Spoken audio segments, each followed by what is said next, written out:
Everyone, কেমন আছেন আপনারা সবাই? আমি আশা করছি আপনারা সবাই খুব ভালো আছেন, আর আপনাদের আশীর্বাদে আমিও খুব ভালো আছি। আমি ছোট ভাই রয়েছি আপনাদের সাথে, আর আজকে আমি চলে এসেছি বেহালা পণ্যশ্রী মেলাতে। গাইস, আজকে আমি বেহালা পণ্যশ্রী মেলাটা ঘুরবো আর আপনাদের সঙ্গে তুলে ধরবো। এই মেলাটা প্রতি বছর ঠিক কালী পুজোর সময় বেহালা পণ্যশ্রীতে দেখতে পাওয়া যায়। এই মেলাটা আমার বাড়ির কাছাকাছি হচ্ছে, আমার বাড়ি থেকে বেশি দূর নয়। আর এই মেলাতে আমি আর আমার একটা বন্ধু এসেছি। তো গাইস, এখানে আমরা কত সুন্দর সুন্দর ফুল দেখতে পাচ্ছি।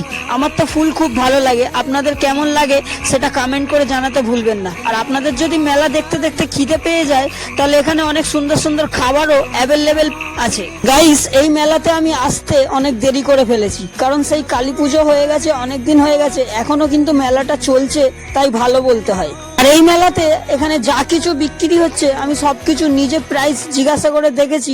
খুবই কম দামে এখানে সবকিছু অ্যাভেল করতে পারবেন আপনারা। কিন্তু কিছু করার নেই, আমি আপনাদের কাছে ক্ষমা চেয়ে নিচ্ছি, কারণ এই মেলাটা আর বেশি দিনের জন্য নয়, খুবই তাড়াতাড়ি এই মেলাটা শেষ হয়ে যাবে। আবার এই মেলাটা দেখার জন্য আমাদের একটা বছর অপেক্ষা করতে হবে। গাইস, এখানে কত সুন্দর সুন্দর ব্যাগ পাওয়া যাচ্ছে। আমার এই ছোট্ট মিনি ব্লগটা যদি আপনাদের ভালো লেগে থাকে, তাহলে একটা লাইক করে দেবেন। ততক্ষণের জন্য টাটা, বাই বাই।